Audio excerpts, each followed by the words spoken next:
Hello friends, welcome to tech civil destination.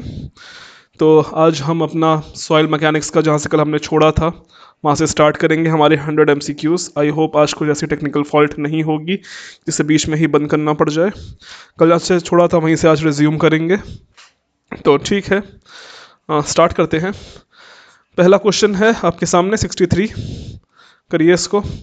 The specific gravity of a soil sample is 2.7 and its void ratio is 0.945.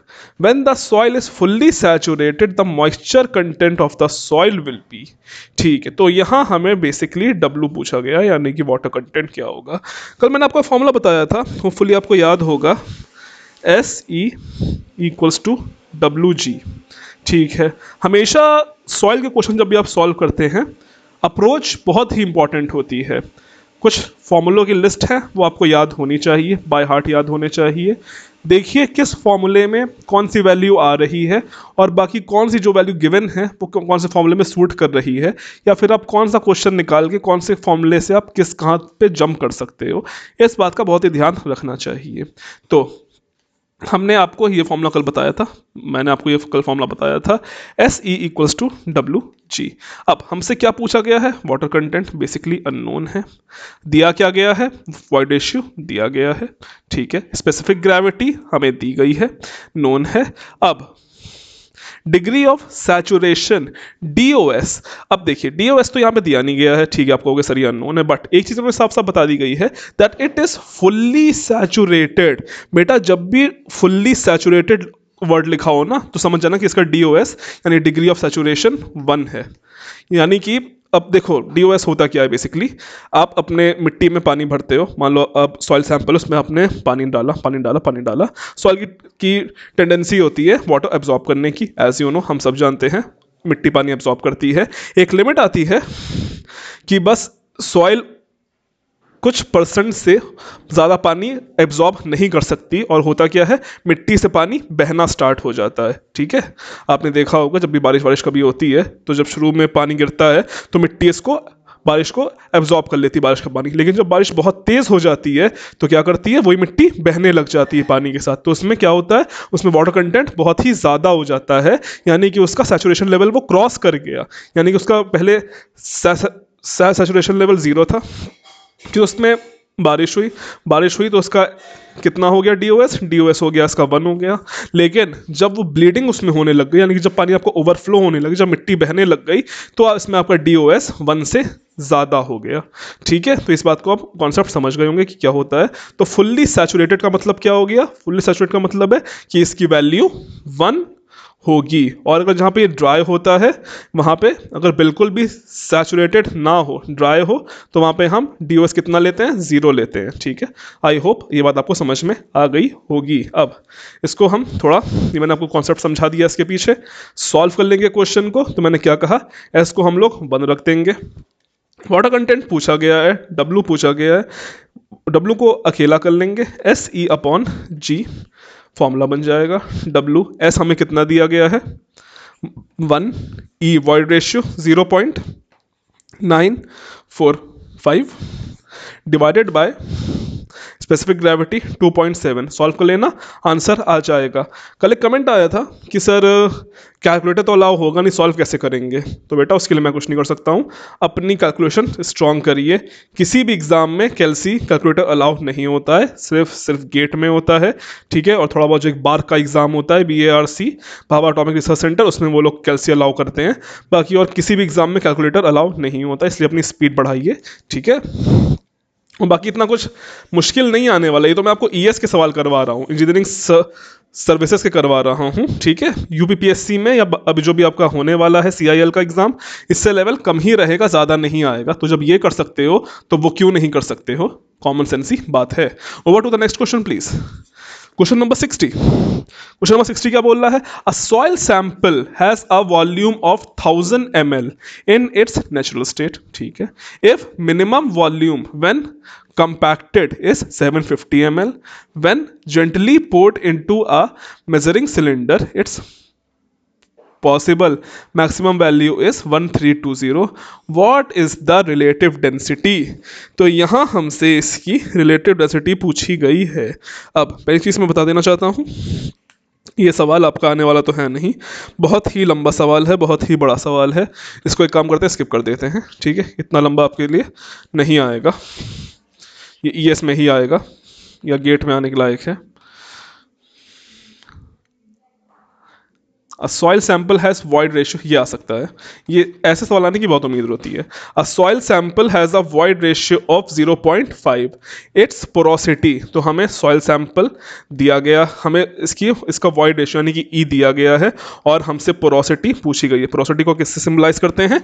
N से हमेशा porosity को बताते हैं। तो कल मैंने आपको एक फॉर्मूला बताया था, सॉइल सैंपल है वॉइड रेशियो, तो हमने कल पोरोसिटी का फॉर्मूला जाना था। पोरोसिटी क्या होती है? ई अपॉन 1 प्लस ई, ये इसका फॉर्मूला होता है। ई रख देंगे 0.5, 0.5 अपॉन 1 प्लस 0.5, तो ये 0.5 अपॉन 1.5 कट्टा पिट्टी कर लेंगे, 1/3 आ जाएगा। 1/3 को परसेंटेज में कन्वर्ट कर लेना, 33% आ जाना है, ठीक है। 1/3 कितना होता है? 1/3 0.3333 होता है, इन्फिनिटी जाता है। इसको जब हम परसेंटेज में कन्वर्ट कर लेंगे तो 100 से मल्टीप्लाई कर देंगे, 100 से मल्टीप्लाई करने के बाद ये 33% आपका आ जाना है। कितना इजी क्वेश्चन है, और ये आया है ईएस में, इंजीनियरिंग सर्विसेज का सवाल है ये, ठीक है। जब ईएस में इतने हलवे सवाल आ सकते हैं तो आपके और एग्जाम्स में क्यों नहीं आ सकते? क्वेश्चन कभी भी आसान या मुश्किल नहीं होता है। ये आपका ईएस 2014 में आया है, ठीक है, 2014 का है इंजीनियरिंग सर्विसेज 2014। अभी हम ईएस का कर रहे हैं, तुरंत इसके बाद हम यूपीपीएससी एई और उत्तराखंड एई और राजस्थान जेई के भी क्वेश्चन सॉल्व करेंगे आज ही के सेशन में, ठीक है। Consider the following statement, which of the following statement are correct. अच्छा, इनमें से हमें करेक्ट स्टेटमेंट चूज करना है। Activity is a property typical of clay soil. अच्छा, an activity value of 7 in a clay soil is in indicative of the presence of montmorillonite mineral, ठीक है। an activity value of 7 in the clay soil indicative the presence of elite mineral, तो ये जो आपका है इसका क्या होगा answer?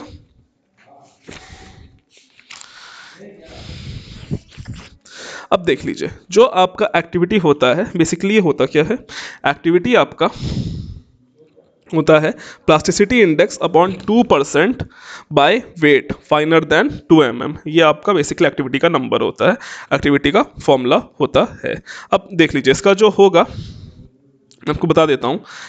Activity is a property typical of clay soil, ठीक है, पहला वाला आपका सही है। And activity value of 7 in a clay soil indicative of the presence of montmorillonite mineral, ये वाला भी सही है, एलाइट वाला नहीं होगा। No, what is this montmorillonite mineral? तो ये जो आपका एक मिनरल होता है जिसकी वजह से हाई स्वेलिंग प्रॉपर्टीज देखने को मिलती हैं सॉइल में, ठीक है, यानी आपकी सॉइल जो होती है उसकी बेरिंग कैपेसिटी बहुत ही कम हो जाती है इस मिनरल की वजह से।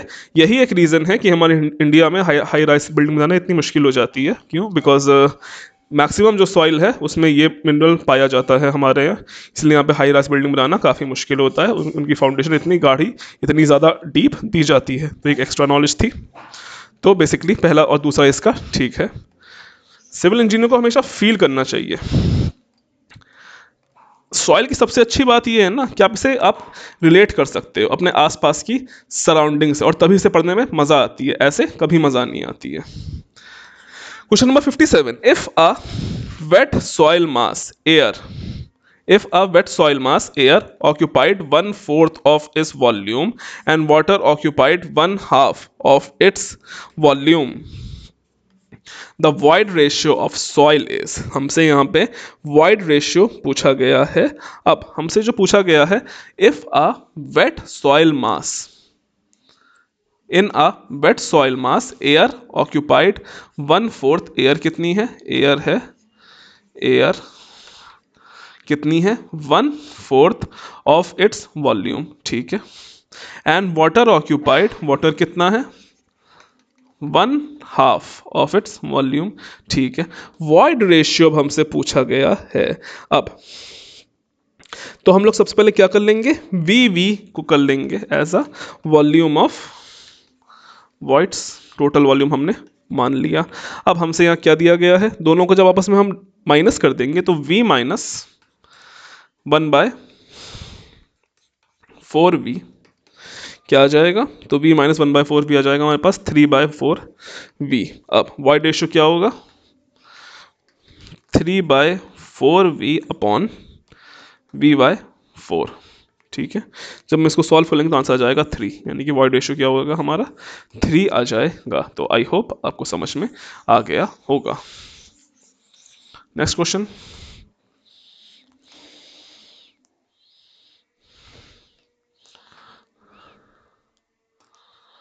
The porosity of a soil sample having its void ratio to its unit value will be। अब देखिए कितना ही आसान सवाल है और कितना ही मुश्किल भी हो सकता है, आसान भी हो सकता है। मैंने क्या कहा, मेन होती है आपकी अप्रोच क्या है। तो इसमें हमें साफ साफ पूछा गया है the porosity of a soil sample having its void ratio equals to unit would be. तो हमसे वॉइड रेशियो क्या पूछा गया, वॉइड रेशियो इज यूनिट, यानी कि हमारे पास यहाँ पे ई कितना है, ई है यूनिट। यूनिट का मतलब कितना होता है, यूनिट का मतलब होता है 1। ठीक है, तो ई इक्वल्स टू 1। ठीक है, अब यहाँ पे हम क्या, हम लोगों से पूछी गई है पोरोसिटी। पोरोसिटी क्या होता है, n equals to E upon 1 plus e, ये फॉर्मूला आपको पता है। ठीक है, ई हमें कितना दिया गया है, यूनिट, यूनिट का मतलब होता है 1, तो N equals to 1 upon 1 plus 1, 1/2, 1/2 0.5, 0.5 को हम चेंज कर लेंगे परसेंटेज में 50%। Answer B option. So simple, देखा, कुछ नहीं करना है, कितना आसान सवाल है। अगर फॉर्मूला पता है, थोड़ा सा कॉन्सेप्ट पता है, तो तुरंत 1 मिनट भी नहीं लगेगा ये सवाल को सॉल्व करने में। लेकिन जिसको अगर यही नहीं पता है कि यूनिट का मतलब 1 होता है, तो वो बेचारा वहीं पे चकरा जाएगा। क्वेश्चन कभी भी मुश्किल नहीं आता है, क्वेश्चन हमेशा आसान आते हैं। डिपेंड होता है, मैटर होता है कॉन्सेप्ट का। अगर कॉन्सेप्ट पता है तो हर क्वेश्चन आसान है, कॉन्सेप्ट नहीं पता है दुनिया का हर एक क्वेश्चन मुश्किल है। ठीक है, question number 53 please. What would be the volume of water stored in a saturated column with porosity of इतना 0.35 in a cross section area of 1 meter cube and depth of 3 meter। तो basically हमारे पास एक यहाँ पे column है। ठीक है, यहाँ पे एक हमारे पास कॉलम है, कॉलम का हमें साइज दिया गया है 1 मीटर, क्रॉस सेक्शन एरिया ये 1 मीटर है, डेप्थ इसकी है 3 मीटर। ठीक है, 1 मीटर स्क्वायर, ये 3 मीटर दी गई है। अब हमें यहाँ पे क्या दिया गया, हमें यहाँ पे इसकी पोरोसिटी दी गई है, पोरोसिटी दी गई है। अब यहाँ पे हमें क्या पूछा गया, वॉल्यूम स्टोर्ड पूछा गया है। तो वॉल्यूम का फॉर्मूला मैं डायरेक्ट आपको लिखवा दे रहा हूँ, वॉल्यूम ऑफ वाटर स्टोर्ड कितना हो जाएगा, volume of water stored equals to NaD। N हमारे पास क्या दिया गया है, N stands for porosity 0.35, cross sectional area कितना है 1, D डेप्थ कितनी है, D है हमारे पास 3 मीटर। इसको हम सॉल्व कर लेंगे, सॉल्व करने के बाद क्या आ जाएगा आंसर, ये आ जाएगा, बता रहा हूँ, हाँ ये आ जाएगा 1.05 मीटर क्यूब। कौन सा ऑप्शन हो गया, B option is the correct option. ठीक है, ये एक फॉर्मूला, छोटा सा फॉर्मूला है, याद रखिएगा। Volume of water stored equals to NaD, N stands for porosity, NaD, N porosity, A cross sectional area, D depth. याद रखिएगा, ये कुछ छोटे मोटे फॉर्मूले हैं जिनमें डायरेक्ट सवाल आते हैं और आपको डायरेक्ट फॉर्मूले याद रखने पड़ेंगे। सॉइल से इतने ज़्यादा सवाल इसीलिए बनते हैं क्योंकि इसमें फॉर्मूले बहुत ज़्यादा हैं सॉइल में। ठीक है, अगर आप स्ट्रक्चर इंजीनियरिंग की बात कर लो तो उसमें ज़्यादा सवाल क्यों नहीं आते हैं, क्यों? क्योंकि उसमें ज़्यादा जो सवाल क्वेश्चंस होते हैं वो आपके सब्जेक्टिव टाइप बनते हैं, ऑब्जेक्टिव नहीं बन पाते हैं। लेकिन ये सब जो थोड़ा बहुत जो क्वेश्चन सब्जेक्ट्स हैं, जैसे सॉइल हो गई, एफएम हो गई और सर्वे हो गया, बीएमसी हो गई, इसमें आपका ऑब्जेक्टिव सवाल बहुत ज़्यादा बन सकते हैं। एग्जामिनर चाहे तो आपको अच्छे से घुमा सकता है, ठीक है? इसलिए इनको इन पे ज़्यादा सवाल आते हैं। Consider the following statement, which of the following statement is correct. हमें करेक्ट स्टेटमेंट बतानी है, ठीक है? पीट एंड मक आर ऑर्गेनिक सॉइल, ट्रू। पीट is an organic soil whereas muck peat is an inorganic soil where muck is an organic soil, नहीं, दोनों ही organic soil में आती हैं। Indurated clay is a type of clay which does not soften under prolonged bedding। हाँ जी, ये सही है। तो इसमें आपका पहला सही है और तीसरा सही है, ठीक है? अभी अगर ये थोड़ा सवाल में नहीं आ रहा है तो टाइप्स ऑफ सॉइल पढ़ लेना। मैंने आप लोग सी डी में देखिएगा, सबसे पहले मैंने एक सेशन करवाया है आपको जब नया नया चैनल खुला था, तो मैंने आपको उसमें यही बताया है कि टाइप्स ऑफ क्ले कितने टाइप्स के होते हैं। मेरा जो मेन मोटो था वो था पढ़ाने का ही, लेकिन फिर हुआ ये कि नया नया था सब, तो मैंने सोचा चलो जॉब से शुरू करते हैं, क्योंकि सिविल इंजीनियरिंग में ढंग का कोई चैनल है नहीं जो कि ढंग की जॉब्स लाए, ठीक है? एक ही बहुत बहुत बड़ी विडंबना है ये कि कोई ढंग का चैनल नहीं, एक आध हैं चैनल भी ढंग के, तो वो लोग बहुत कम वीडियोस लाते हैं, रेगुलर अपडेट्स पे कोई वीडियो नहीं लाते हैं। इसलिए मैंने सोचा चलो वहाँ से स्टार्ट करते हैं। लेकिन जो मेरा मेन मोटो था वो था पढ़ाने का, ठीक है? Question number 50, next question. I hope आपको पिछला क्वेश्चन समझ में आ गया होगा।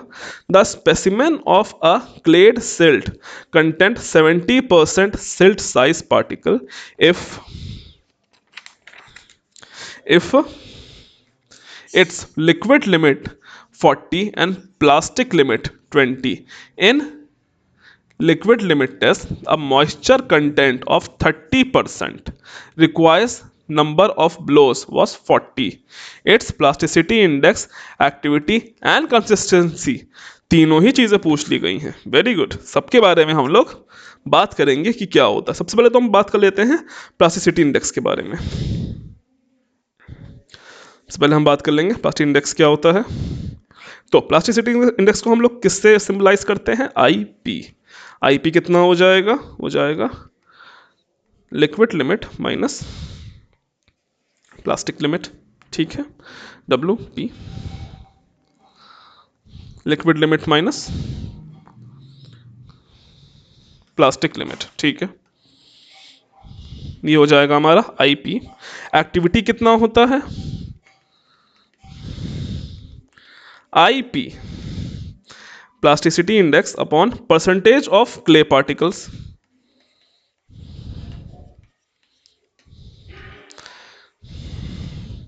कंसिस्टेंसी इंडेक्स कितना होता है? Consistency index I C equals to W L minus W N upon I P.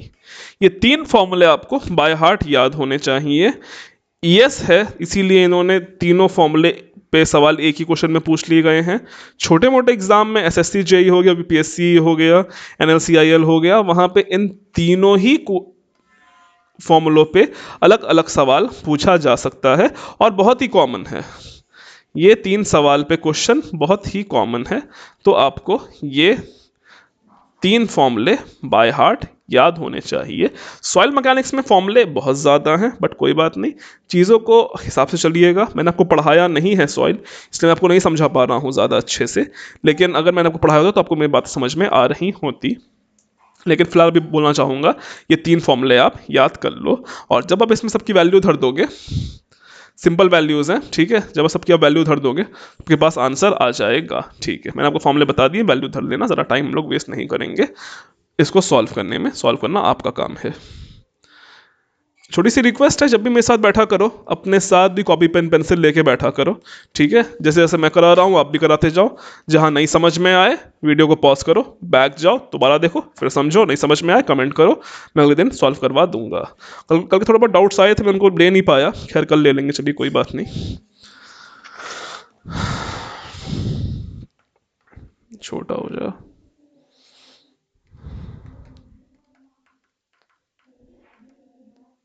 हाँ, in a wet soil mass, air occupied 1/6 of its volume and water occupied 1/3 of its volume. The void ratio is, तो हमसे void ratio पूछा गया है। ऐसा सवाल मैं आपको कल भी करवा चुका हूँ, फिर से बात कर लेते हैं। वॉल्यूम कितना है? VA upon V/6। Volume of air है 1/6 ऑफ टोटल मास, ठीक है। और वॉल्यूम ऑफ वाटर कितना है? वॉल्यूम ऑफ वाटर है VW equals to total volume का थर्ड पार्ट, ठीक है। कल मैंने आपको फॉर्मूला बताया था, टोटल वॉल्यूम कितना होगा? VS equals to V minus VA plus VW। बचा कुचा कैसे निकालेंगे? दोनों को प्लस कर देंगे, दोनों को प्लस में से टोटल में से माइनस कर देंगे, ठीक है। तो जो टोटल वॉल्यूम कितना है हमारे पास? V है, V minus V/6 plus V/3 equals to V/2। ये आपको टोटल वॉल्यूम आ गया। अब वॉइड रेशियो क्या होता है? वॉइड रेशियो होता है टोटल VV अपॉन VS, ठीक है। तो VV हमारे पास कितना है? VA plus VW upon total volume, volume of voids upon volume of solids. इसको सॉल्व कर लेंगे, सॉल्व करने के बाद आंसर क्या आ जाएगा? 1 आ जाएगा, ठीक है, 1। आई होप आपको समझ में आ गया होगा। अगर नहीं आया है, थोड़ी सी दिक्कत है, तो मैं आपको बता देता हूँ। जो हमारे पास वॉइड रेशियो का जो फॉर्मूला होता है वो होता है volume of void upon volume of solid. तो वॉइड रेशियो का फॉर्मूला क्या हो गया? E equals to volume of voids upon volume of solids, ठीक है। अब वॉल्यूम ऑफ वॉइड कैसे निकालेंगे? तो वॉल्यूम ऑफ वॉइड कहाँ कहाँ होएगा? Volume of air plus volume of water को हमने प्लस कर लिया। जब हमने प्लस किया तो हमारे पास क्या आया था? V/2 आ गया था, ठीक है। फिर हमने इसको फॉर्मूले में धर लिया, आंसर आ गया हमारे पास। आई होप समझ में आ गया होगा, नहीं आया होगा तो बता दीजिएगा, कल और प्रॉपर से डिस्कस कर लेंगे।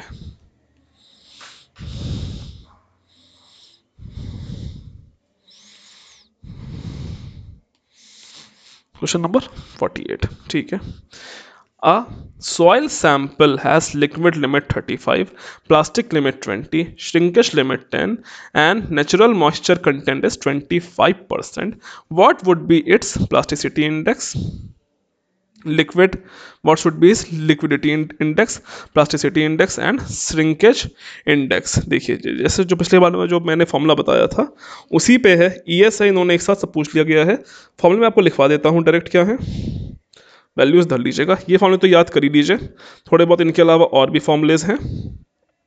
IP का मैंने आपको बता दिया है, जो आपको मैंने नहीं बताया वो मैंने आपको नहीं बताया है, लिक्विडिटी इंडेक्स। लिक्विडिटी इंडेक्स का फॉर्मूला क्या होता है? लिक्विडिटी इंडेक्स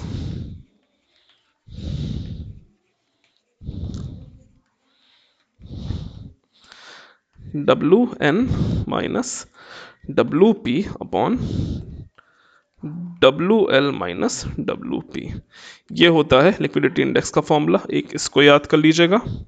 और उसी के साथ साथ प्लास्टिसिटी इंडेक्स का मैंने बता दिया था आपको। Shrinkage index, yes, shrinkage index कितना होता है? उसको IS से सिंबलाइज करते हैं। IX हो जाता है WP माइनस WS, ठीक है।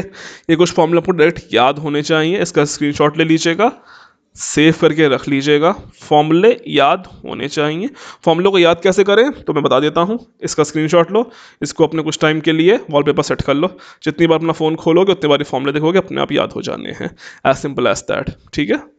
बहुत ही अच्छी ट्रिक है, मेरी अपनी आजमाई हुई है इसलिए मैं बता सकता हूँ। हाँ, थोड़ा अटपटा लगता है शुरू में कि जब भी फ़ोन खोलो तो फॉर्मूलेस खुल के आ जाते हैं, लेकिन ये तरीका काम करता है।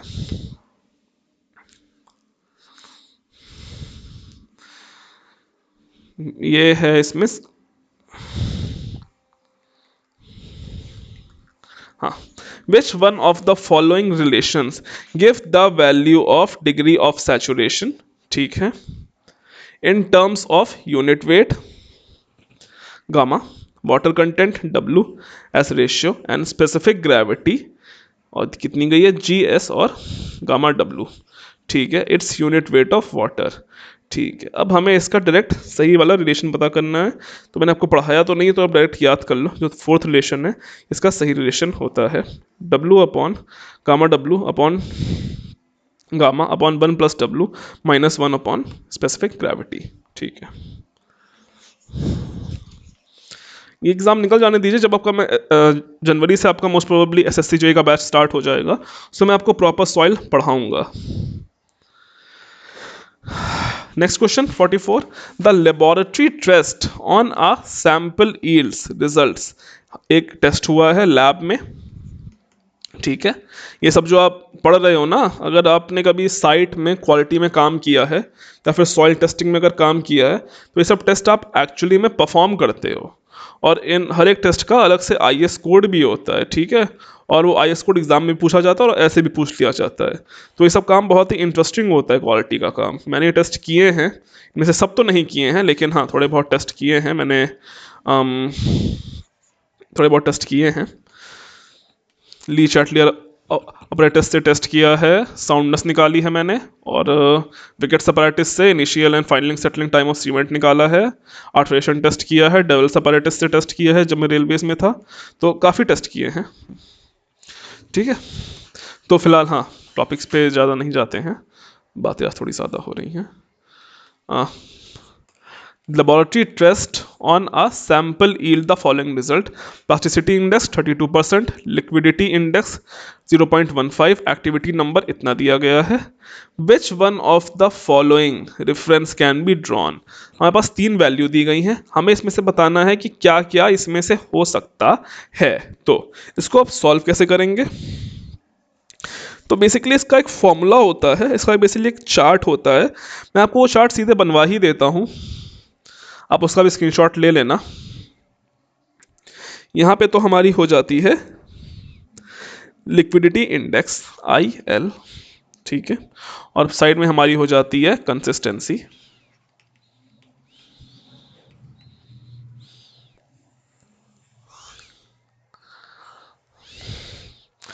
अगर इसकी वैल्यू लेस देन 0 हो तो इसकी कंसिस्टेंसी हो जाती है वेरी स्टिफ, यानी कि ब्रिटल भी ये कहलाता है।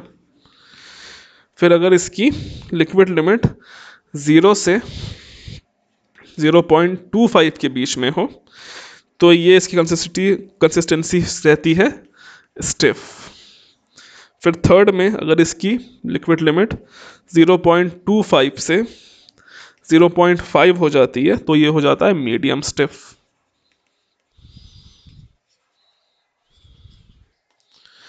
फिर अगर 0.5 से 0.75 हो जाएगी तो ये आपका हो जाएगा कंसिस्टेंसी इसकी सॉफ्ट।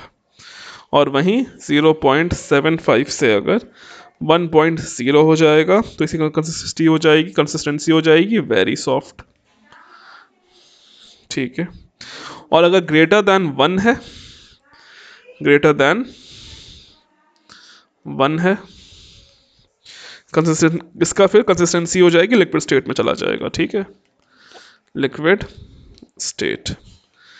तो अब ये हमें टेबल पता चल गई, पूछा क्या गया है हमसे, हमारे पास ये कुछ वैल्यूज़ दी गई हैं, हमें इसके अकॉर्डिंग पता करना है।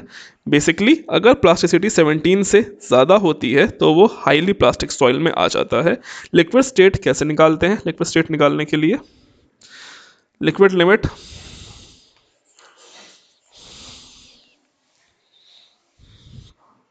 IL निकालने के लिए W minus WP upon WL minus WP कितना आया है? हमारे पास आया है 0.15।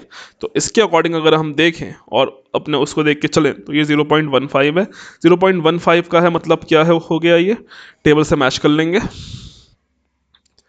टेबल से मैच कर लेंगे तो 0.15 कहाँ पड़ रहा है? 0.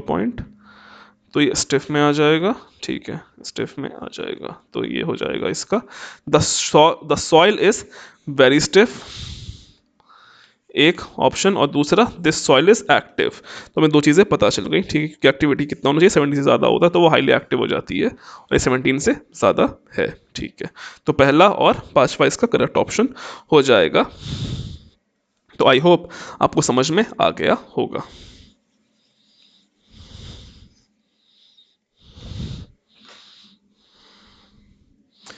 Next question, a clay has a void ratio of 0.45 in a dry state. The specific gravity of the soil is 2.7. What is the shrinkage limit of the soil? हमसे shrinkage limit पूछा गया है। तो एक चीज़ मैं आपको बता देना चाहता हूँ, फुल्ली सैचुरेटेड दिया गया है। फुल्ली सैचुरेटेड में आपको क्या बताया था, एस की वैल्यू कितनी हो जाती है, एस की वैल्यू 1 हो जाती है। फॉर्मूला हमारे पास क्या है, S E equals to W G, water content पूछा गया है, डब्लू पूछा गया है, डब्लू को अकेला कर लेंगे, एस ई अपॉन जी, एस 1 दिया गया है, वॉइड रेशियो 0.54, और जी स्पेसिफिक ग्रेविटी कितनी दी गई है, स्पेसिफिक ग्रेविटी दी गई है 2.7। सॉल्व कर लेंगे, आंसर निकाल लेंगे। आंसर इसका क्या आ जाएगा, आंसर इसका आ जाना है ए, 8.5%, ठीक है। तो आई होप समझ में आ गया होगा। मैंने आपसे कहा था ना ये कुछ फॉर्मूला आपको याद रखने हैं, S E equals to W G, एक ये रिलेशन, बहुत ज़्यादा क्वेश्चन इस पे आते हैं। और फिर दूसरा हो गया हमारा पोरोसिटी वाला, N equals to E upon 1 plus E, और वहीं इसको वॉइड रेशियो के टर्म्स में E equals to N upon 1 minus N, 1 2 3 by heart याद होने चाहिए। सबसे अच्छा तरीका, इन पे 100 क्वेश्चन कर लो, अपने आप ये याद हो जाएंगे, ज़िंदगी में कभी नहीं भूलोगे, ठीक है। स्क्रीन शॉट लेना है तो ले लीजिएगा बैक करके, स्पीड तेज चल रहा हूँ क्योंकि क्वेश्चन बहुत ज़्यादा हैं। Next question, while computing the values of limits of consistency and consistency indices, it is found that liquid limit has a negative value, ठीक है। consider the following comments on, अच्छा इसमें से करेक्ट वाला चूज करना है। इसका क्या है, liquid limit, liquidity index negative में है, ठीक है। Liquid index can not be negative value and should be taken as zero, ये तो नहीं है। Liquid limit can have a negative value, ठीक है। Liquidity can have a, liquidity index can have a negative value, ठीक है। The soil tested is in semi solid state and stiff, तो ये आपका सही हो जाएगा। The soil tested is in medium soft state, गलत। तो 37 का आपका क्या हो जाएगा, बेसिकली 37 का हो जाएगा आपका डी वाला, 2 और 3 सही हैं। अभी भी हम लोग ईएस के ही सवाल कर रहे हैं, ठीक है।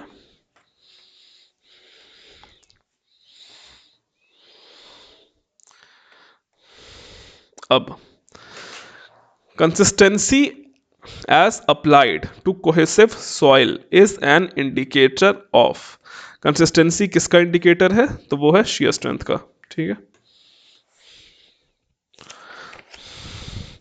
Consistency is a term which is used to describe the degree of firmness of a soil in a qualitative manner, by which descriptions such as soft, medium, or firm, stiff, or hard.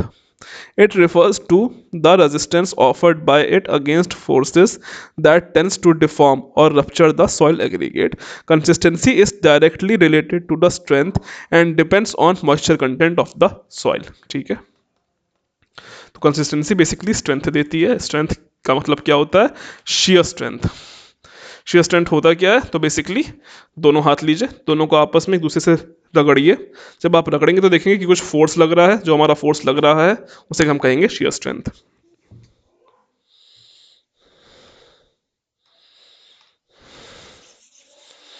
Next,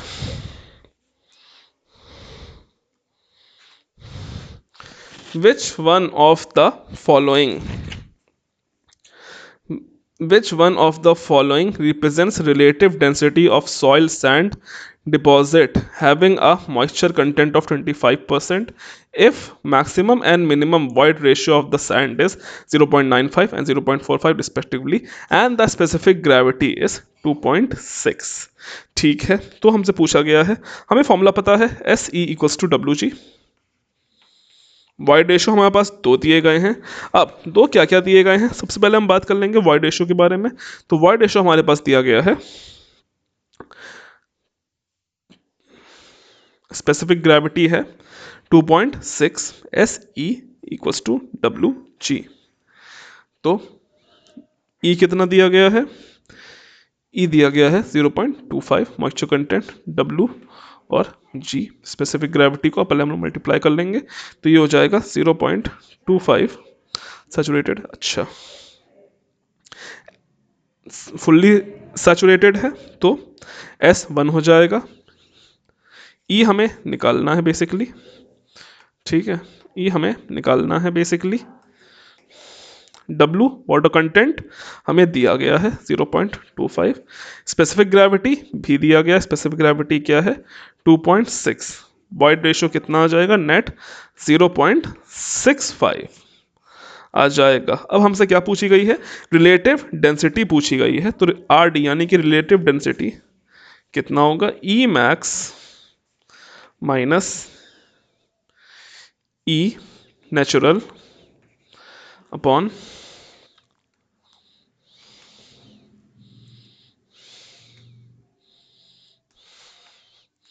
E max minus E natural upon E max minus E minimum. इसको solve कर लेंगे, 0.95 हमें E max दिया गया है, ई natural हमने कितना निकाला 0.65 upon E max 0.95 minus E minimum कितना 0.45। इसको जब हम सॉल्व कर लेंगे प्रॉपरली तो कितना आ जाएगा, आ जाएगा 0.6, परसेंटेज में कन्वर्ट कर लेंगे 60%। Option number C.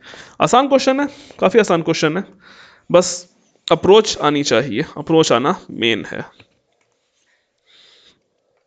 Next question, consider the following statement, which one of the following statement are correct. अच्छा, correct, a soil can be identical in field by visual examination. अच्छा, fine grained soil can be identified in a field by visual examination and touch। अच्छा, fine grained soil can be identified in the field by dilatancy test। ठीक है, by virtual examination only coarse grained soil can be identified। देखिए कितना आसान question आया है। तो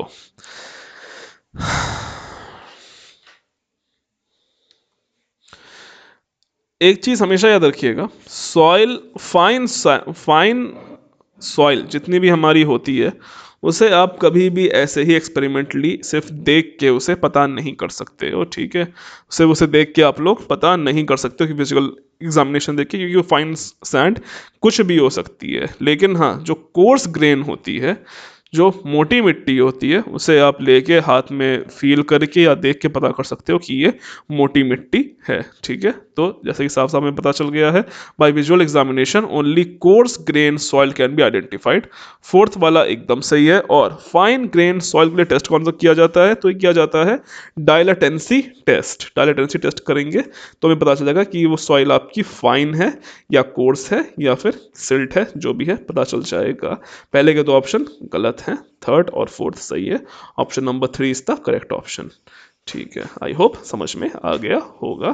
थोड़े बहुत कभी कदार बचकाने सवाल भी आ जाते हैं ये इसमें, ये बचकाना सवाल है, नहीं भी पता होगा, अगर कोई ऐसे टाइम पास के लिए गया है अंधी मारने, वो भी सवाल करके चला आएगा। Arrange the 19th, arrange the following sample which with respect to increasing order of reliable friction ratio. अच्छा, फ्रिक्शन रेशियो के अकॉर्डिंग इनको अरेंज करना है। तो सबसे पहले हमारा क्या आता है? सबसे पहले आता है हमारा क्ले और पीट, इंक्रीजिंग ऑर्डर, यानी कि कम से सबसे ज़्यादा। सबसे कम किसका होता है? क्ले और पीट का। ठीक है, उसके बाद आ जाता है हमारा सैंड्स और ग्रेवल। ठीक है, फिर उसके बाद हमारा आ जाएगा clay sand mix and silt, और फिर सबसे ज़्यादा क्या हो जाएगा? Loose gravel fill. तो ये फोर्थ, यानी कि हो जाएगा 4, 2, 3 एंड 1, यानी कि ऑप्शन कौन सा हो जाएगा? 4, 2, 3 एंड 1। तो ये हो जाएगा B option is the correct option. 19th वाला हमारे पास इसका आंसर हो जाना है, 19th का बी।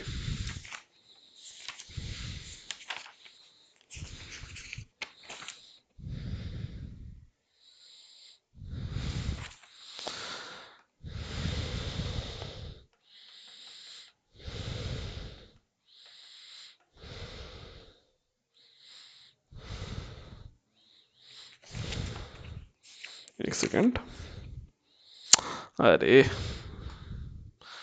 ये सॉरी, मैं थोड़ा आपको गलत करवा दिया। मैं सोच रहा था मैंने कुछ गलत कर रहा हूँ इस सवाल में। ये हमारा दूसरे तरीके से होगा। 19th का आपका जो आंसर आना है वो आना है डी ऑप्शन। ठीक है, क्ले एंड पीट। फिर आपका third option clay sand mix and silt. फिर आपका 2 ऑप्शन सैंड और ग्रेवल। फिर आपका 1 ऑप्शन लूज सैंड। तो 4, 3, 2, 1 D option is the correct option. ठीक है, ये हम बेसिकली चैप्टर 2 पे आ गए हैं, मैंने ध्यान नहीं दिया था, सॉरी, मुझसे थोड़ी गलती हो गई।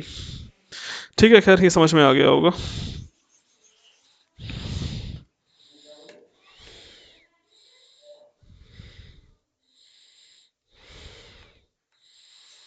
ये लोग चैप्टर 2 कर रहे हैं। ये भी ईएस का है। Consider the following statement,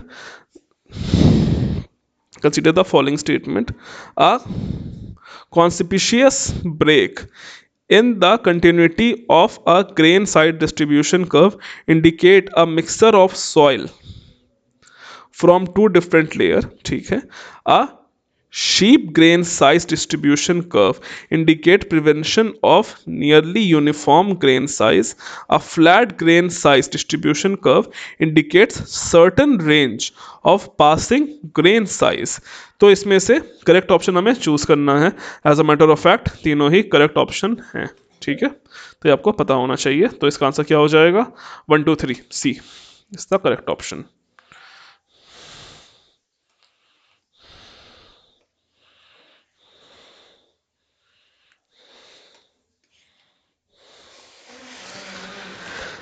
Consider the following statement: for a well graded sand, the coefficient of curvature should lie between 1 and 3. A soil having uniform coefficient smaller than about 2.0 is considered uniform। इसमें हमें which of the following above statement are correct? तो ये भी हमारे दोनों ही correct हैं, 1 भी correct है, 2 भी करेक्ट है, तो आंसर 1 और 2 बोथ हो जाएगा। ठीक है,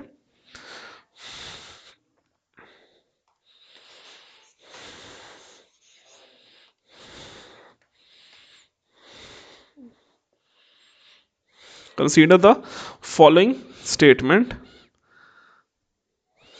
ये भी है। कंसीडर द फॉलोइंग स्टेटमेंट, ये क्या है?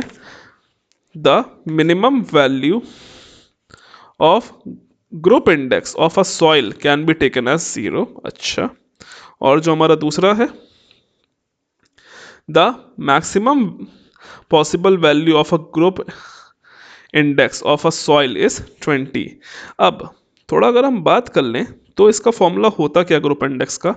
जी आई का जो फॉर्मूला होता है 0.2 a plus 0.005 AC plus 0.01 BD। तो ये हमारे पास बेसिकली फॉर्मूला होता है ग्रुप इंडेक्स का।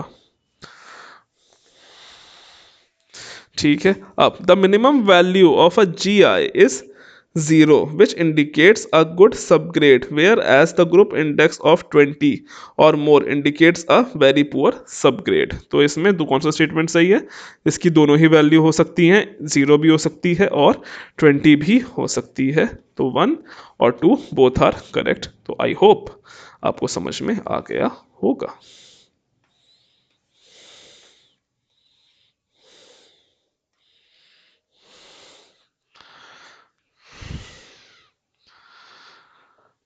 मैच द फॉलोइंग करना है। 17th वाला क्वेश्चन है, इसको सॉल्व करते हैं फटाफट। मैच द फॉलोइंग का फाइन सैंड किस कैटेगरी में आता है? ये आता है आपका फाइन ग्रेन सॉइल्ड। ठीक है, fine sand, fine grain soil.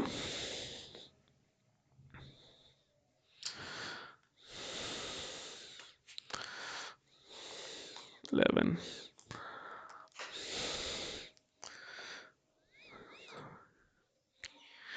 इसका ऑप्शन है डी वाला, इसका करेक्ट ऑप्शन है। डी वाला क्या है आंसर?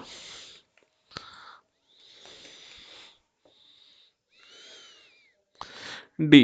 ए का 2 है, यानी कि ए का फाइन सैंड का क्या होगा? ऑर्गेनिक सॉइल हो जाएगा। ठीक है, फाइन सैंड हमारी ऑर्गेनिक सॉइल होती है। बी सिल्ट हमारी जो है, सिल्ट हमारा 3 ऑप्शन, यानी कि फाइन ग्रेन सॉल्ट हो जाएगा। ठीक है, और 4 पीट हमारा ऑप्शन नंबर 4 ऑर्गेनिक सॉइल हो जाएगा। तो ये कर लीजिएगा, बहुत ही आसान है। ठीक है, तो सवालों पर ज़्यादा ध्यान नहीं देंगे क्योंकि आसान है। इस चैप्टर से सच बताऊं तो क्वेश्चन आने की उम्मीद काफ़ी कम है, इसलिए मैं ढंग से इनको लाया नहीं, लेकिन ठीक है। विच अच्छा, ये क्लासिफिकेशन हमें बताया गया, बताना है, प्रॉपर्टी के अकॉर्डिंग बताना है। तो हाँ, GW इसमें से 2 पता कर लीजिए, दोनों पता चल जाएगा। CL क्या होता है? 1 का हो जाएगा, ए का हो जाएगा 2। GW soil having uniformly coefficient greater than 4, B का 1। SW क्या हो जाएगा? Soil having uniform coefficient greater than 6। ML यानी कि हमारा सॉइल हैविंग लो प्लास्टिसिटी, और CL का D soil having very low compressibility. ठीक है, तो ये हमारा हो जाएगा। अभी भी हम ES के ही सवाल कर रहे हैं, हालांकि चैप्टर 2 से हैं। इससे इतने कुछ खास सवाल आने की उम्मीद नहीं है आपको, सच बताऊं तो, लेकिन फिर भी अब ES में आया है तो हम लोग कर रहे हैं।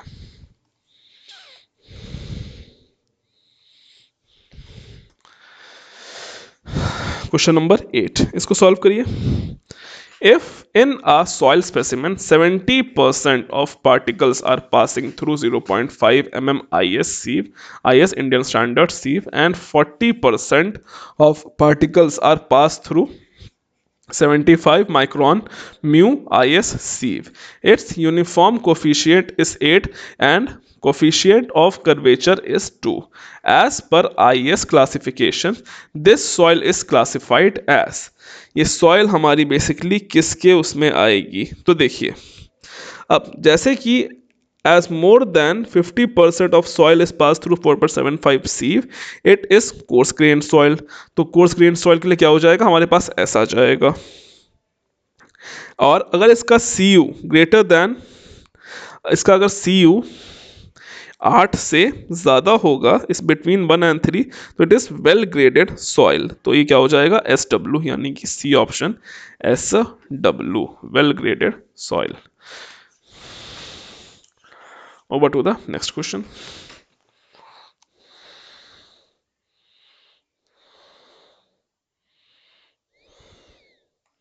ये मैच द फॉलोइंग है, कर लीजिएगा।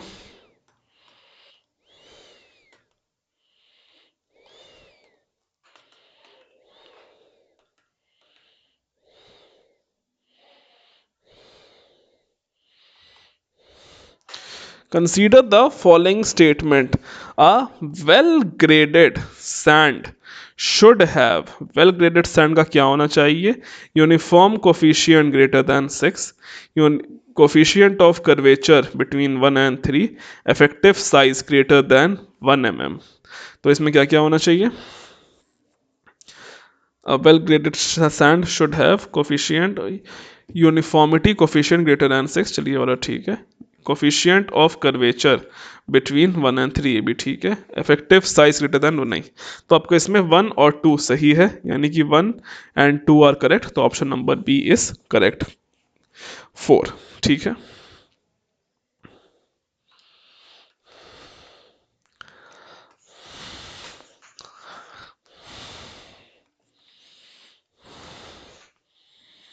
अगला क्वेश्चन. अब हमारा ईएस का हो गया कोटा पूरा. अब हम करेंगे previous years UPPSC Rajasthan JE, UK PSC Uttarakhand assistant engineer, Uttar Pradesh assistant engineer में आए हुए हम क्वेश्चन को सॉल्व करेंगे. अब से इंजीनियरिंग सर्विसेज के हमने कर लिए हैं, तो उनको भी फटाफट देख लेते हैं. स्पीड में बहुत तेज रख रहा हूं, अगर आपको लग रहा है कि स्पीड बहुत तेज है तो बता देना, हम स्पीड धीमे कर लेंगे. विच वन, ये काफ़ी आसान आए थे, सच बताऊं तो काफ़ी आसान आए थे. ऑल्दो ये सिर्फ एक तरह का छटनी प्रोसेस था. ठीक है.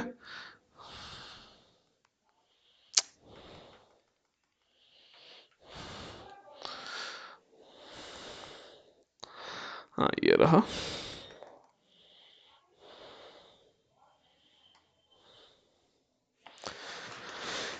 Which one of the clay minerals have extensive property? तो कौन सी क्ले में एक्सपैंड होने की एक्सपेंसिव प्रॉपर्टी होती है, जो क्ले सबसे ज़्यादा हमारी एक्सपैंड करती है? तो बेटा ये हमेशा याद रखना, ये है आपकी मॉन्ट मेरोलोनाइट क्ले. सबसे ज़्यादा एक्सपैंड करने की highly swelling and shrinkage property यही हमारी सॉइल शो करती है बिकॉज ऑफ दिस मिनरल. ठीक है. और हमारे इंडिया में 80% सॉइल इसी कैटेगरी में आती है, इसीलिए यहाँ पे फाउंडेशन इतनी डीप दी जाती है, क्योंकि जब सॉइल स्वेल और श्रिंक करे तो बेसिकली वो फाउंडेशन पे कुछ असर ना डाले, और वो किसकी वजह से होती है? मॉन्ट मेरोलोनाइट मिनरल की वजह से. ठीक है. तो इसका ऑप्शन क्या हो जाएगा? Option number D is the correct option.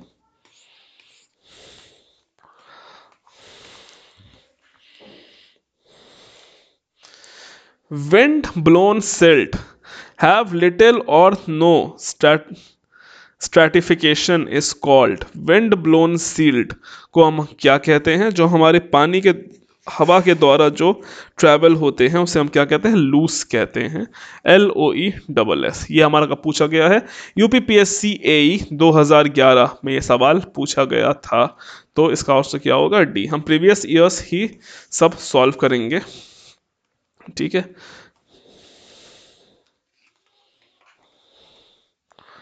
Next.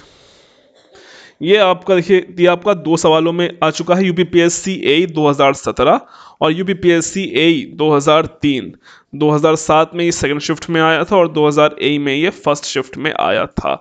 तो देखिए कितना इंपॉर्टेंट सवाल है और कितना हलवा सवाल है. The engineering of a soil is not related to the construction of. तो आप कितना देखिए ट्रिकी टाइप का सवाल है, लेकिन कितने आसानी से इसे सॉल्व हो जाएगा. तो हाईवे में हम लोग सॉइल की इंजीनियरिंग को पढ़ते हैं, ध्यान देते हैं. रोप वे में भी पढ़ते हैं, रेलवेज में तो ऑफ कोर्स पढ़ते हैं. ट्राम वेव्स, ट्राम वे में हम लोग नहीं पढ़ते हैं, तो इस नॉट रिलेटेड क्या हो जाएगा? D.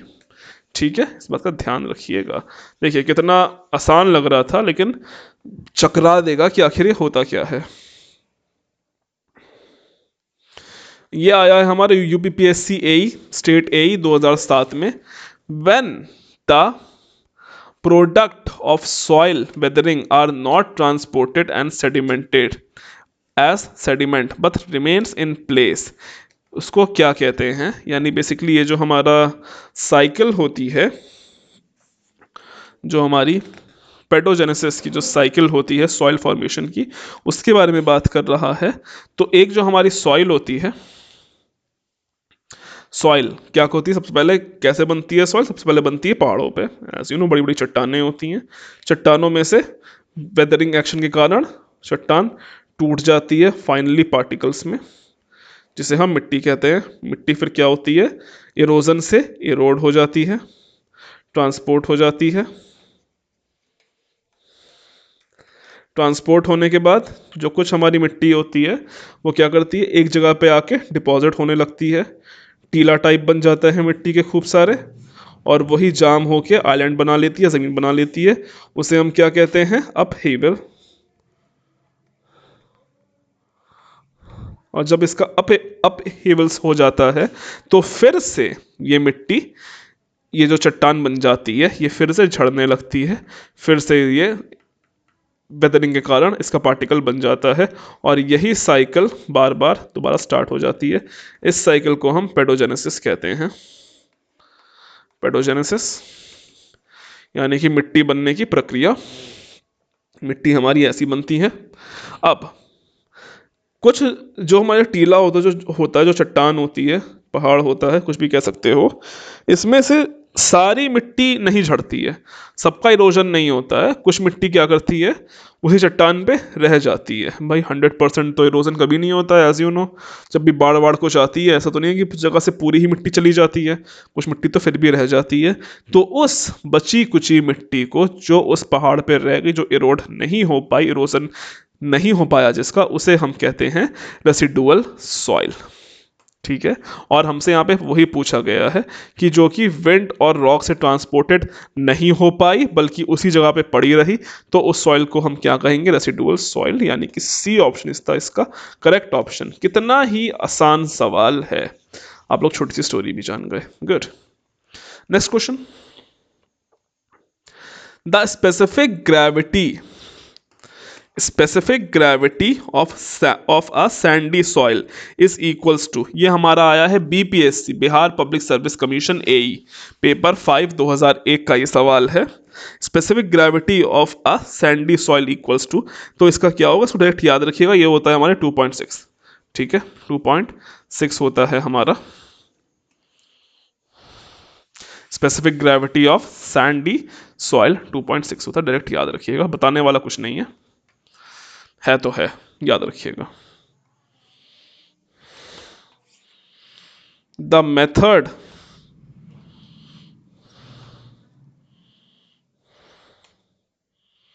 Of slice is applied to, method of slices is applied to, तो स्लाइसिस के बारे में बात हो रही है। स्लाइसिस का मेथड किस में अप्लाई किया जाता है, तो ये किया जाता है स्ट्रेटिफाइड सॉइल नहीं, होमोजेनस सॉइल नहीं, सैचुरेटेड सॉइल्स नहीं, नन ऑफ द अबव। जी हाँ, किसी में नहीं अप्लाई किया जाता है।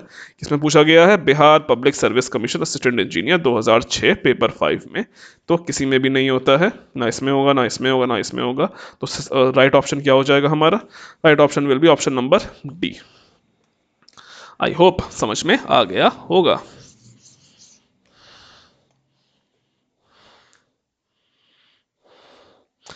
Black cotton soil covers the largest part of, black cotton soil हमारे इंडिया में सबसे ज़्यादा कहाँ पाई जाती है, तो ये सबसे ज़्यादा पाई जाती है सदर्न रीजन में, और ब्लैक कॉटन सॉइल में ही मॉन्ट मेलोनाइट क्ले सबसे ज़्यादा होता है, इसीलिए सबसे ज़्यादा स्वेलिंग और श्रिंकेज प्रॉपर्टी हमारी ब्लैक कॉटन सॉइल शो करती है। और ये बेसिकली ज़्यादातर कहाँ पाई जाती है, सदर्न इंडिया में। जैसा आपको पता है कि साउथ साइड में काली मिट्टी ज़्यादा होती है, तो वहाँ पर ये ज़्यादातर पाया जाता है। ये किस में आया है, JPSC, Jharkhand public service commission combined AE में ये पूछा गया है 2013 में। कितना ही हलवा सवाल है। ठीक है, आगे करते हैं, फटाफट बढ़ेंगे। फ्लोकेंट स्ट्रक्चर इज फाउंड एट, तो फ्लॉक्स किस में बन जाते हैं, फ्लोकेंट स्ट्रक्चर किस में पाए जाते हैं, तो ये जो हमारे पाए जाते हैं ये हमारे क्लेज में पाए जाते हैं। ठीक है, तो इसका आंसर हो जाएगा क्ले। इसको याद रखिएगा डायरेक्ट, कुछ इसे डायरेक्ट बेटा याद रखने वाली है, समझाने वाला इसमें कुछ नहीं है। समझ में तब आएगा तो मैं पूरे आपको सॉइल पढ़ाऊंगा, जो कि अभी नहीं, बाद में होगा। फिलहाल एग्जाम निकालना है तो जितना बता रहा हूँ उतना ही ध्यान रखो। What utility by the plant is available in the soil mainly in form of, तो प्लांट में कौन सा होता है, what utilizes by the plant is available in the soil mainly in the form of, तो बेसिकली जो plant में होता है और सॉइल में क्या कॉमन है, तो जो हमारा कॉमन है इसमें वो है कैपिलरी वाटर, कैपिलरी एक्शन हमारा पानी में भी होएगा और पेड़ में भी होता है। कैपिलरीज आपने देखी होंगी, झिरियाँ जिसे हम कहते हैं, दीवारों में आपने अक्सर देखा होगा। एग्जाम्पल बताऊं तो आपने कभी प्लास्टर करवाया है? प्लास्टर करवाया है या प्लास्टर होते हुए देखा होगा किसी साइट पे या अपने घर पे। तो जब आपने देखा होगा प्लास्टर जब एक दिन बाद हो जाता है, जब नेक्स्ट दिन उसकी क्योरिंग करने जाते हो तो आपको पतली पतली हल्की फुल्की लाइनें आड़ी तिरछी दिखने लग जाती हैं पूरे प्लास्टर में। जब आप पानी डालते हो तो आपको दिखने लग जाती हैं। ये जो पतली पतली लाइनें होती है ना, बेसिकली ये होती हैं आपकी कैपिलरी। और ये करती क्या है, ये बाहर का पानी प्लास्टर से जो दीवार का प्लास्टर में जो पानी डाला है, इसको अपने अंदर एब्जॉर्ब्स करके जो अंदर की दीवार है उसमें पहुंचा देती है।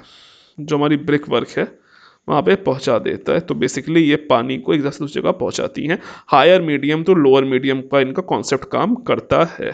बाहर का जो हमारा होता है वो हमारा डेंस होता है, अंदर का लाइट होता है। तो बेसिकली पानी हमारा दीवार के अंदर घुस जाता है। इसीलिए कहा जाता है कि प्लास्टर करवाने के बाद हमेशा उसमें पुट्टी करवानी चाहिए, वरना जो कैपिलरीज होती हैं वो खुली रह जाती हैं और दीवारों में सीलन आने की उम्मीदें ज़्यादा होती हैं बारिश के मौसम में।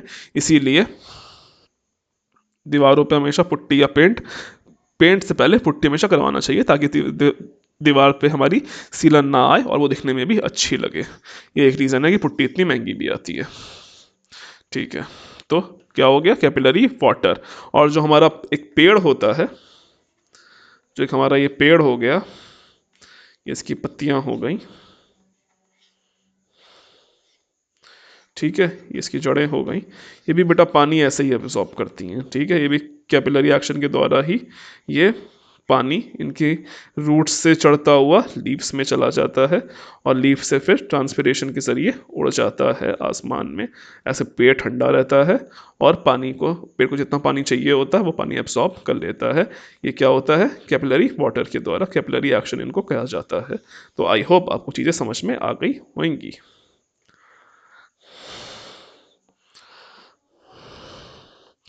विच one of the following is not a clay mineral? इसमें से कौन सा क्ले मिनरल नहीं है? तो देखो, मॉन्ट मिरोलोनाइट क्ले है, एलाइट क्ले है, कियोलाइट क्ले है, अलाइट क्ले नहीं है, ठीक है। अलाइट एक आपकी बॉन्डिंग है। तो कौन सा हो गया, option 1 is correct. Next question, for fine grand cohesive soil method used for drainage. Fine grand cohesive soil के लिए मेथड यूज फॉर ड्रेनेज क्या होता है? तो ये होता है डिच एंड स्लम्स, नहीं। शैलो वेल सिस्टम, नहीं। डीप वेल सिस्टम, नहीं। इलेक्ट्रोऑस्मोसिस, यस। तो इसमें आपका ऑप्शन हो जाएगा D option is the correct option.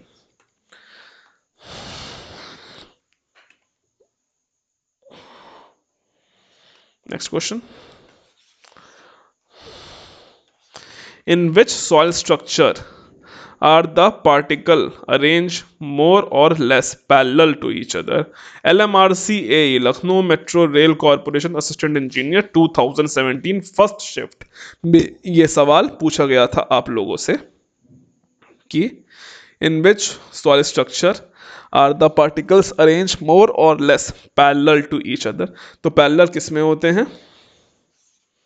इसका आंसर क्या हो जाएगा 16 वाले का? 16 का आंसर हो जाएगा हनीकॉम्ब। हनीकॉम्ब स्ट्रक्चर में क्या हो जाएगा, पैरेलल अरेंज होते हैं पैरेलल टू ईच अदर, 16 वाला हनीकॉम्ब, ठीक है। हनीकॉम्ब स्ट्रक्चर जानते होंगे, जैसे छत्ता होता है बरैया का, वैसा हो जाता है। इसमें क्वेश्चन भी है, मैं आंसर आपका साथ ही में ले आया हूँ, ठीक है, फटाफट डिस्कस कर लेते हैं। Number of face in a soil मास, एक सॉइल में कितने फेसेस होते हैं? तो बेसिकली आपने 3 फेस डायग्राम के बारे में पढ़ा होगा कि जो एक हमारा सॉइल मास होता है उसमें बेसिकली 3 फेस होते हैं। पहले तो होता है सॉइल पार्टिकल, किसी भी सॉइल मास में सॉइल पार्टिकल होगा। दूसरा होता है एयर, जिसे हम वॉइड्स कहते हैं। हर मिट्टी को चाहे जितना कंप्रेस कर लो जितना कर लो, उसमें कुछ एयर वॉइड्स रह ही जाते हैं, हमेशा रह जाते हैं। और तीसरा होगा हमारा वाटर। यूजुअली पानी में हमेशा, एक नॉर्मल सॉइल में हमेशा पानी पाया जाता है। हालांकि अगर हम इसे अवन ड्राई कर दें तो ये पानी हमारा उड़ जाता है, फिर बस टू फेस डायग्राम बनता है।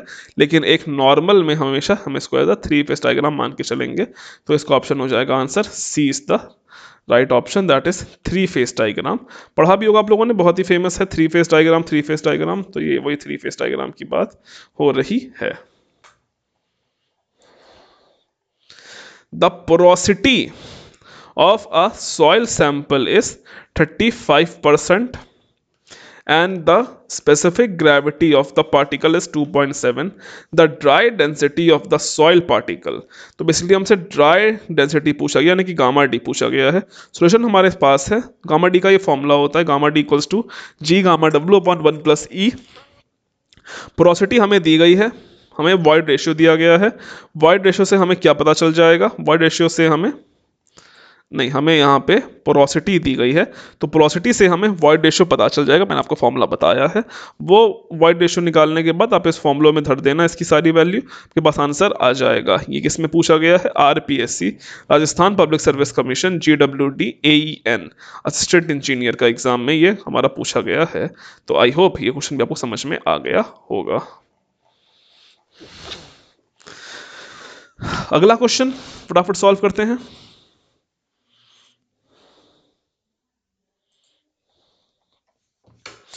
if the void ratio of a given soil sample is 0.77 then the porosity, कितना आसान क्वेश्चन है, ठीक है। और ये किस में आया है? Rajasthan public service commission, RPSC. क्या दिया गया है? वॉइड रेशियो दिया गया है, पोरोसिटी पूछी गई है। फॉर्मूला लगा देंगे, मैं 100 बार ये फॉर्मूला आपको करवा चुका हूँ, फिर से मैं नहीं करवाऊंगा, अपने हिसाब से देख लेना। सोल्यूशन भी दिया गया है और देख रहे हो कि ये फॉर्मूला कितना इंपॉर्टेंट है, कितनी बार ये पूछा गया है, ठीक है। तो चीज़ों को हल्के में मत लीजिएगा। कुछ फॉर्मूले तो रट के जाइए, भले कुछ मत रट के जाइए, लेकिन हाँ कुछ चीज़ें पढ़ के ज़रूर जाइएगा। आंसर आने की उम्मीद है, क्वेश्चन आने की उम्मीद है। Relative density of a compacted dense sand is approximately equals to, तो डेंस सैंड की रिलेटिव डेंसिटी पूछी गई है। क्या होता है डेंस सैंड की रिलेटिव डेंसिटी? डेंस सैंड की जो रिलेटिव डेंसिटी होती है वो होती है हमारी 0.95। इसको डायरेक्ट आप याद रखिएगा, ठीक है।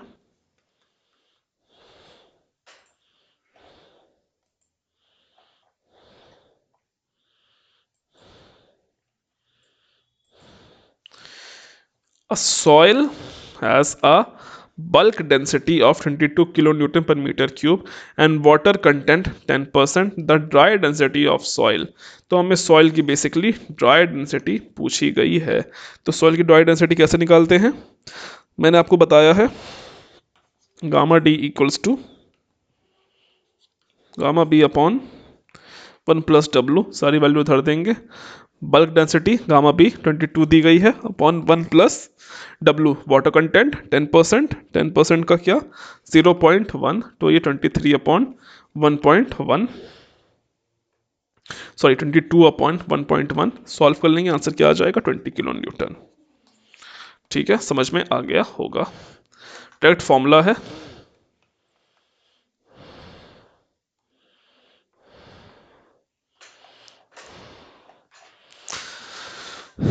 The ratio of volume of voids to the total volume. अच्छा, वाह, यही सवाल पूछना बाकी रह गया था। तो हमसे पूछा गया है यहाँ पे वॉइड रेशियो क्या होता है। The ratio of volume to the total volume कितना हो जाएगा? A, porosity. बेसिक डेफिनेशन ही इन लोगों ने पूछ ली गई है। ये सवाल क्या आया है? BPSC, Bihar public service commission 2001 में ये पूछा गया है। अब लोग देख सकते हो कि क्वेश्चन एक ही है, बार बार रिपीट हो रहा है। Relative relation between void ratio and water content simple सीधे फॉर्मूला ही पूछ लिया गया यूपीपीएससी ए स्टेट ए 2011 में, जिसका एग्जाम अगले महीने। कितना सवाल पूछा गया, कितना आसान क्वेश्चन पूछा गया है, डायरेक्ट फॉर्मूला पूछ लिया गया है, S E equals to W G. तो पहला ही ऑप्शन इसका करेक्ट हो जाएगा, S E equals to W G, option number 1। So easy, ये डायरेक्ट करवा देते हैं।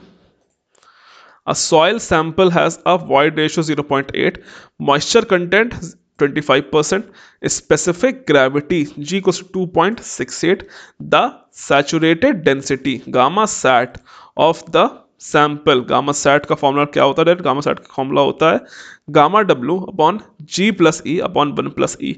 डायरेक्ट फॉर्मूला बेसिक क्वेश्चन है, ये इसका फॉर्मूला है, याद कर लीजिएगा, गामा सैचुरेशन का, गामा सेट का।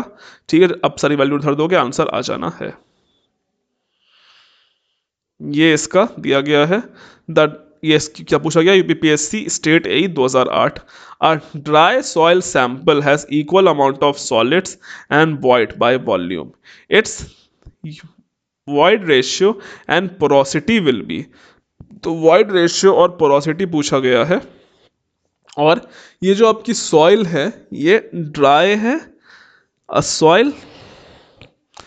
dry soil sample has equal amount of solids and voids। अच्छा, इसके सॉलिड्स भी उतने हैं, voids भी उतने हैं, तो ये इक्वल हो जाएगा ई। हाँ ठीक है, तो ये आप देख लीजिए, V volume of void equals to volume of solid. अब ये जो हमारा फॉर्मूला होता है वॉइड रेशियो का, यही होता है volume of void upon volume of solid, दोनों इक्वल दी गई, यानी कि दोनों को कट पिटा के इसका वॉइड रेशियो 1 आ जाएगा। ठीक है, अब हमसे पोरोसिटी पूछा गया है। पोरोसिटी का फॉर्मूला क्या होता है? Porosity equals to void ratio upon 1 plus void ratio. तो 1 अपॉन 1 प्लस 1 यानी कि 2, 1 अपॉन 1 प्लस 1 यानी कि 2, यानी कि 1/2, 1/2 हो गया 0.5, 0.5 को क्या हो गया 50% हो गया। कितना आसान है, आई होप समझ में आ गया होगा। The water content of a fully saturated soil mass is 100%. Then the void ratio of the sample क्या होगा?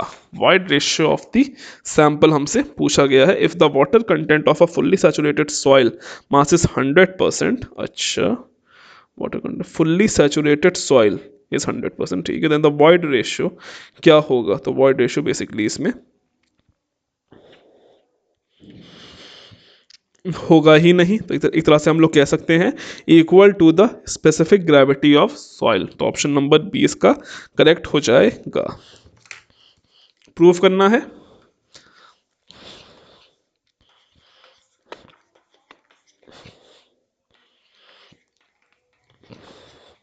S equals to W G. जब मैंने आपसे बताया फुल्ली सैचुरेटेड में एस कितना हो जाएगा? 1 हो जाएगा, 1 इंटू ई। वाटर कंटेंट उसी के इक्वल है एस के, तो ये हो जाएगा 1 इंटू जी। तो ई इक्वल्स टू जी। तो वाइड रेशियो किसके इक्वल हो जाएगा? स्पेसिफिक ग्रेविटी के इक्वल हो जाएगा। ठीक है, आई होप समझ में आ गया होगा, अब समझ में आ गया होगा।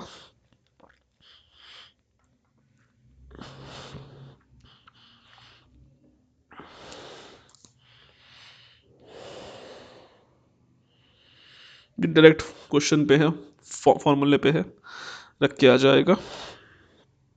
36, ये भी डायरेक्ट फॉर्मूला बेस्ड क्वेश्चन है।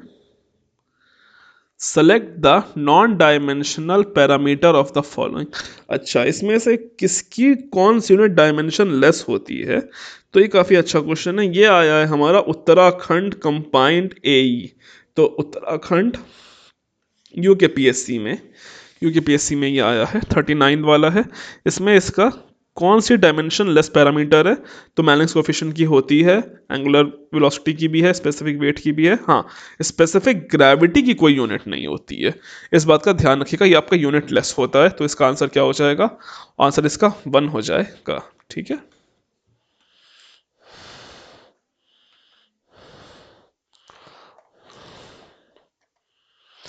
The relationship between void ratio and porosity. तो वॉइड रेशियो एंड पोरोसिटी पे पूछ लिया गया है 100 बार। ये आप आप लोगों को यहाँ तक अगर वीडियो देख रहे हो तो आपको इस रिलेशन की या इस फॉर्मूले की इंपॉर्टेंस समझ में आ रही होगी कि देखो लगभग हर तीसरी या चौथी बार हमें घुमा फिरा के एक ही क्वेश्चन पे सवाल मिल रहा है, या तो उस या तो डायरेक्ट फॉर्मूला पूछ लिया गया है, या तो उस फॉर्मूले पे एक क्वेश्चन पूछ लिया गया है, थोड़ा घुमा के या फिर उस फॉर्मूले से एक क्वेश्चन पूछ लिया गया है। तो बेसिकली समझ सकते हो कि ये फॉर्मूला कितना इंपॉर्टेंट है। इन फॉर्मूला को मैंने कल भी लिखवाया था, आज भी बोल रहा हूँ बेटा ये फॉर्मूला बहुत इंपॉर्टेंट है। इसमें आपका ऑप्शन क्या हो जाएगा, ऑप्शन नंबर बी हो जाएगा, ये आपको पता होगा। पोरोसिटी कितनी होती है, porosity equals to void ratio upon 1 + E, 1 + void ratio. Option number B is the correct option.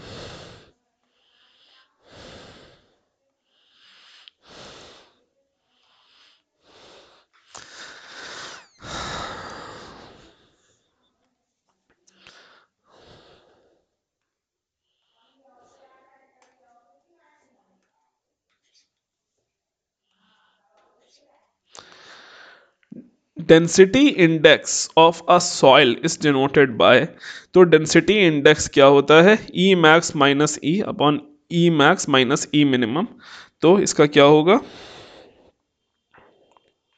का ए ही हो जाएगा। ठीक है, डेंसिटी इंडेक्स का ये फॉर्मूला होता है, ई मैक्सिमम माइनस ई natural upon E max minus E minimum. इस पर डायरेक्ट न्यूमेरिकल भी आ जाता कभी कदार। अभी जो एग्ज़ाम हुआ था ये CIL का था, वो भी CIL मैनेजमेंट ट्रेनी का, तो उसमें इस क्वेश्चन में डायरेक्ट सवाल पूछा गया था। ठीक है,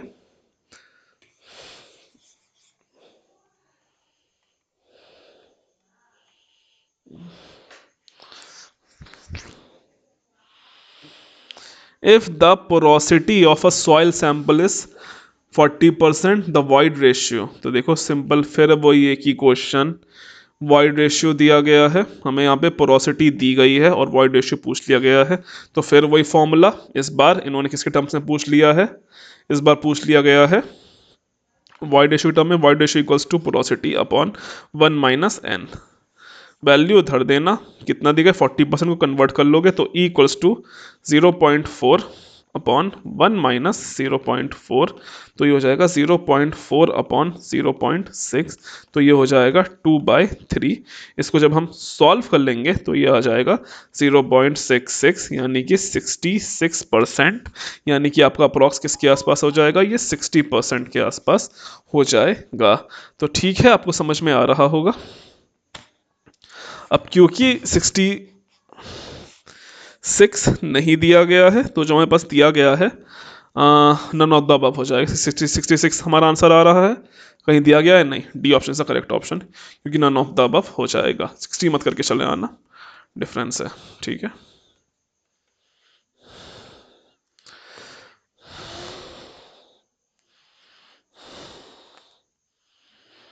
ये भी सेम वही है,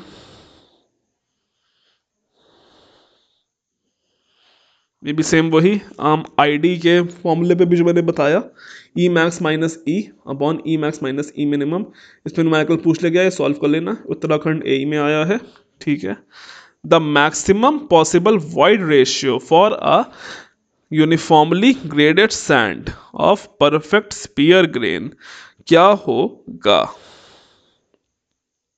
तो हमसे यहाँ क्या पूछा गया है, हमसे यहाँ जो पूछा गया है, the maximum possible void ratio for a uniformly graded sand of perfectly sphere क्या होगा। तो ये हमारा हो जाएगा,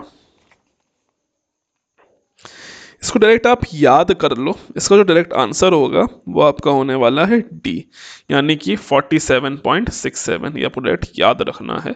ठीक है, क्योंकि ये कुछ वैल्यूज़ हैं, ये कभी चेंज नहीं होती हैं, सॉल्व करने से थोड़ा बहुत याद कर लो। Density index in the term use to express relative compactness of, तो डेंसिटी इंडेक्स क्या निकालने के लिए यूज होती है, तो डेंसिटी इंडेक्स क्या यूज होती है, कोहेजन लेस सॉइल ओनली। तो डेंसिटी इंडेक्स सिर्फ किस में यूज होगा, कोहेजन लेस सॉइल में सिर्फ होगा। ठीक है, तो ऑप्शन नंबर ए इसका हो जाएगा, उत्तराखंड AE 2013 में ये पूछा गया है। अब A soil has liquid limit of 40%, plasticity index of 20%. The plastic limit of the soil will be, plastic limit हमसे पूछी गई है, मैंने आपको बताया है प्लास्टिक लिमिट का फॉर्मूला क्या होता है, I P equals to liquid limit minus plastic limit. I P हमारे पास दिया गया है 20%, तो ये 20% equals to 40 minus W P, तो ये हमारे पास जब आप सॉल्व कर लोगे तो ये हमारा आ जाना है डब्ल्यू पी इक्वल्स टू 20%। तो ठीक है, अच्छा है, राजस्थान ए में आया है। अगला question, if the natural water content of the soil mass between its liquid line and plastic liquid limit plastic limit the soil mass is said to be, तो सॉइल मास अगर लिक्विड लिमिट प्लास्टिक लिमिट के बीच में होगा तो इसे क्या कहा जाएगा, तो इसे कहा जाएगा प्लास्टिक स्टेट, यानी कि बी ऑप्शन आपका हो जाएगा। तो B option is the correct option. ठीक है, B option is the correct option. A liquid limit 64,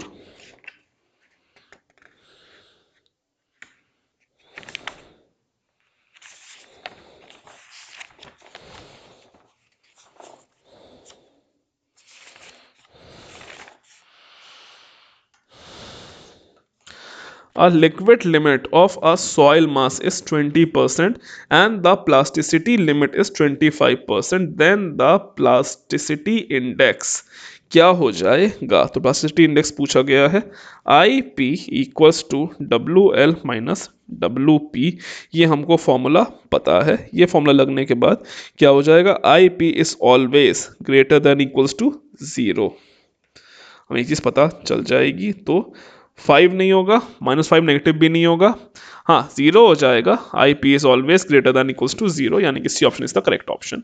तो समझ में आ गया होगा।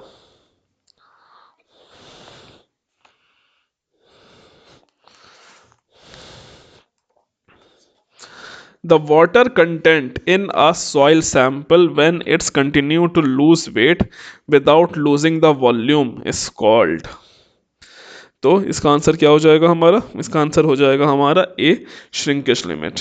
ठीक है, याद रखिएगा। Silt is fine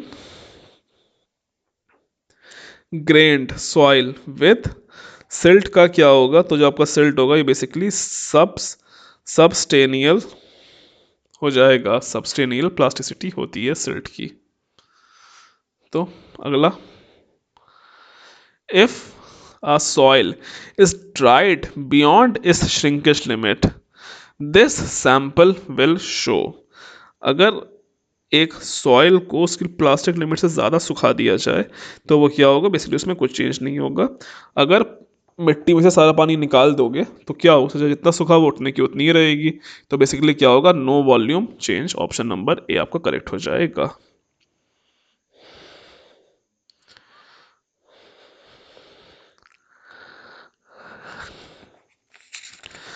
Question number 74. In a given soil sample, liquid limit WL equals to 60%, plastic limit WP equals to 35%, and natural water content W equals to 40%. The liquidity index कितना होगा, तो लिक्विडिटी इंडेक्स कितना हो जाएगा, liquidity index हो जाएगा I L equals to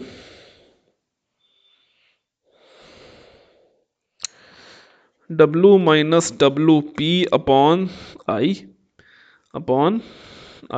P, तो ये W minus W P upon W L minus W P, सब वैल्यू धर देंगे, 40 माइनस 35 अपॉन 60 माइनस 35, तो हमारे पास आंसर क्या आ जाएगा, आंसर आ जाएगा 1/45, ये हो जाएगा 5, ठीक है, और ये हो जाएगा 5/25, तो 1/5 हो जाएगा 0.2, यानी कि 0.2, D option is the correct option. ठीक है, आई होप समझ में आ गया होगा। डायरेक्ट सिंपल फॉर्मूले पे ही आ रहे हैं, ठीक है। फॉर्मूले पता है सब निकाल ले जाओगे, नहीं पता है कुछ नहीं कर पाओगे। The relative density of the soil, relative density soil की पूछी गई है, किसके इक्वल रहेगा, तो ये इसका ऑप्शन हो जाएगा C option is the correct option. P max upon P upon minus into P minus P minimum upon P max minus P minimum into 100, तो इसका C option is the correct option.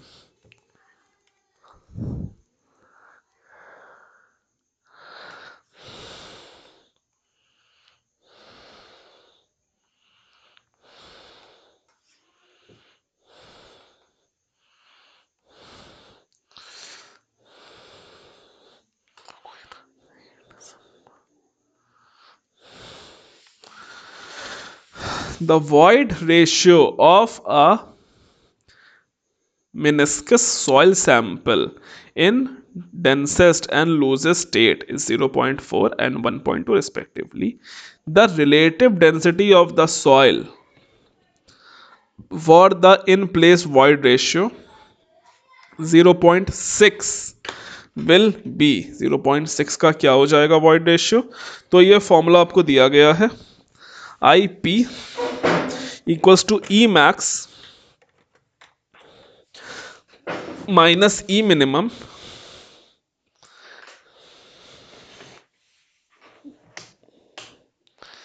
E max minus E minimum. तो ये basically जो formula है ये लगा दीजिएगा, आपका आंसर आ जाना है, ठीक है।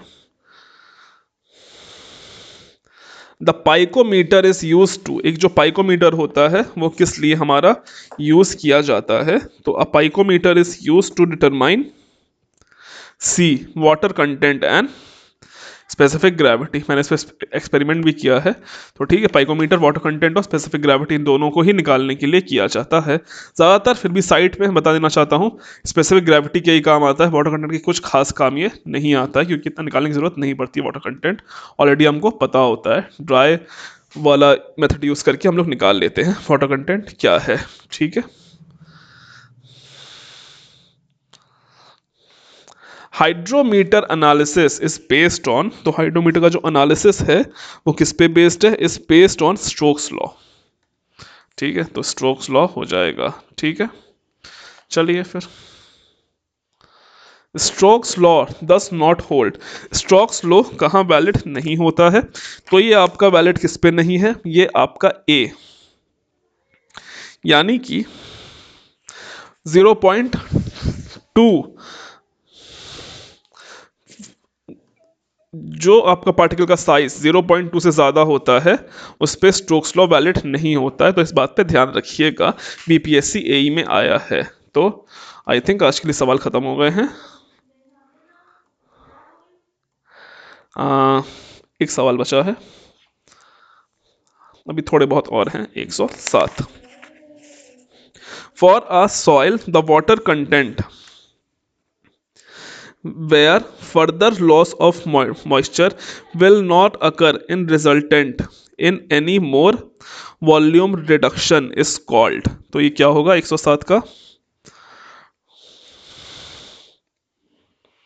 107 का हो जाएगा B, shrinkage limit. Shrinkage limit से ज़्यादा और कोई ना वॉल्यूम रिड्यूस होता है और ना ही कुछ लॉस होता है। श्रिंकेज लिमिट सबसे आखिरी लिमिट होती है, SPL आपने पढ़ा होगा, ठीक है।